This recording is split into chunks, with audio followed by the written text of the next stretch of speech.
I want you to try a little thought experiment with me to kick things off today. Okay, I love a good thought experiment. Right. So imagine just for a moment that you are living your life entirely under the roof of a friendly giant. A friendly giant. Okay. Yeah, a giant. And this giant is, objectively speaking, wonderful to you. They provide all your meals, they make sure you have a warm place to sleep, and it's overwhelmingly clear, like, just from the way they look at you, that they love you deeply. Sounds pretty ideal so far. You'd think so, but there is a catch. A massive foundational catch here. This giant completely and utterly misunderstands your basic language of affection. Oh, man. That's rough. Right, like when you try to communicate, hey, I feel safe, they respond by doing something that physically spikes your stress hormones. Wow. Or when you try to engage in a deeply ingrained biological imperative, they turn it into this baffling game that just leaves you incredibly frustrated. They mean well, they really do. But their attempts at love leave you living in a constant state of, well, mild chronic mistranslation. It's an unsettling scenario when you truly visualize it like that. Living in this perpetual state of translation error with the being you depend on most in the entire world. Exactly. You're fiercely cared for, yet fundamentally unseen. It creates a psychological environment where the very acts meant to soothe you, they actually require you to perform emotional labor just to tolerate them. Just to tolerate them, yes. And for millions of house cats, that isn't a thought experiment. It's their everyday reality. It really is. So today, our deep dive is tackling this fascinating breakdown of feline psychology. We've got notes from some incredible source material, specifically focusing on 5 profound ways cats are practically begging to connect with us. Begging us. Yeah, and how our human egos, our hardwired primate behaviors, cause us to miss the signs entirely. We're going to use this storytelling lens to trace the actual evolution of trust between our two species. Which is such an important way to frame it. Right, starting with the most basic physical contact and moving all the way down into the profound psychology of how we share physical space. So where do we begin with this? Well, I think this is where the narrative of domestication becomes so important, right? Because unlike dogs who were, actively bred and molded by humans to work alongside us. Yeah, we literally engineered dogs. Exactly. We engineered them. But cats essentially domesticated themselves. They moved into our early agricultural settlements because, well, our grain stores attracted rodents. Pre-food. Free food. So the foundation of our relationship with them wasn't partnership. It was parallel coexistence. Which changes everything. It does. So when we project human or even canine models of affection onto them, we're ignoring thousands of years of evolutionary divergence. We are projecting what we want onto them. So let's look at the most obvious place this projection happens, which is physical touch. Oh, the petting trap. The petting trap, exactly. If we are going to bridge this communication gap, we really have to examine what happens when we reach out a hand. We think we are comforting them with, nice long stroke down the back, but the ethology, the actual science of their behavior, paints a completely different picture. It reveals a stark geographical divide, really, on the cat's body, between where humans instinctively want to pet and where cats biologically require stimulation. Okay, unpack that for us. Well, our primate brains love sweeping, tactile gestures. We want to feel the full length of the animal. So we default to the long backstroke, starting at the head and sweeping all the way down to the base of the tail, or we go for the belly. Wait, I have to stop you right there. I know what you're going to say. Because I know people listening are literally screaming this at their devices right now. My cat literally rolls over and exposes her belly to me when I walk into the room. Yes. If she hates belly rubs, why is she offering it to me like a dog asking for a scratch? I mean, are you saying she's faking it? This is perhaps the most widespread mistranslation in the entire human-feline lexicon. It's wild. When a dog rolls over, it is often a submissive gesture directly soliciting physical contact. Great. Pet me. I'm harmless. Exactly. But when a cat rolls over and exposes its belly, it is making a profound statement of trust.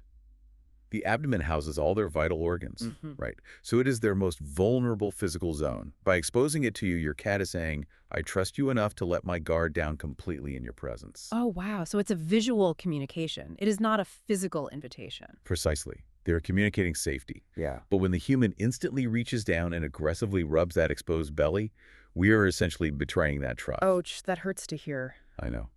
We are taking a moment of vulnerable communication and turning it into an unwanted physical intrusion. Think about it. In the wild, the only time a cat's belly is touched is during a fight to the death with a predator. Oh, so it's literal life or death wiring. Yes. When we touch it, even gently, it often triggers an immediate hardwired defensive reflex. That's why you get the sudden bite or the rabbit kicking with the back legs. That makes total sense. We think they are being moody or unpredictable, like, oh, my cat's just a jerk, but we literally just triggered their survival instinct during a moment of trust. Exactly. And the backstroke isn't much better, right? I mean, the notes mention that while cats will tolerate the long stroke down the back, tolerating isn't enjoying. Right. Tolerating means they are suppressing their discomfort because they recognize you as their resource provider. You're the friendly giant who brings the food. All right, they put up with it. But if we want to move from tolerance to actual bonding, we have to focus on the biological hotspots. The source material highlights 3 highly specific zones, right around the cheeks, the base of the ears, and underneath the chin. Okay, let's dig into the why here. Why those spots specifically? Is the skin just, like, more sensitive there? It goes much deeper than skin sensitivity. It's about chemical communication. Those specific areas, the cheeks, the chin, the forehead, are heavily populated with sebaceous scent glands. Scent glands. Yeah. Yeah. So when a cat rubs its face against a doorway or a chair or your shin, they're depositing facial pheromones. These pheromones are complex chemical cocktails that essentially act as environmental sticky notes. Environmental sticky notes. I love that. They mark a territory as safe, familiar, and belonging to them. So when we scratch those specific areas, we aren't just giving them a massage, we are physically engaging with their chemical factory. Exactly. You are actively assisting them in the release and distribution of these pheromones. The mechanical action of your fingers rubbing their cheeks triggers a biological feedback loop. Wow. It releases the chemicals that literally tell the cat's brain, this environment is secure and this giant primate is family. You are participating in their native language of olfactory security. And when you just stroke their back? There are no pheromone glands there. You are completely bypassing the biological mechanism for bonding. There was this fascinating study mentioned in the material published in the Applied Animal Behavior Science Journal that actually quantified this, didn't they? They did. Like, they didn't just guess how cats felt, they actually measured it. The methodology of that study is crucial to understand.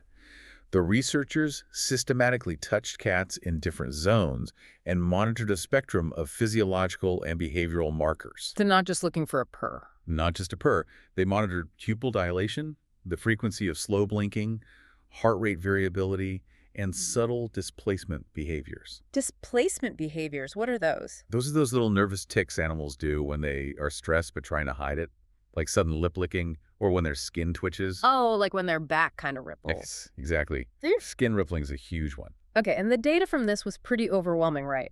When touched around the scent glands on the head and face, the positive markers skyrocketed. Skyrocketed. But when touched on the back, the base of the tail or the belly, those subtle stress markers spiked.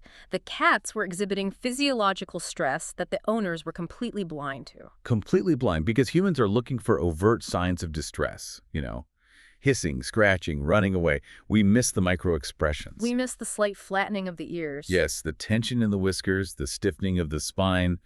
When an animal is merely tolerating a touch, they are enduring an imposition. It fundamentally changes the dynamic. Right. If we are constantly petting them in zones that cause cortisol, the stress hormone, to trickle into their bloodstream, we are making our affection a tax they have to pay to live with us. Wow. Making our affection a tax they have to pay. That is a heavy realization. It completely reframes how we look at them on the couch. It really does. We want the grand, dramatic gesture. We want to feel their whole spine under our hand. But feline affection is microscopic compared to our sweeping gestures. Scratching a 1-inch square under their chin does more for their neurological well-being than an hour of full-body strokes. It requires a suspension of human preference. You have to adapt to the geography of their biology. Okay, and if we are fundamentally misreading their physical bodies, it logically follows that we are likely misreading their physical energy as well. Absolutely.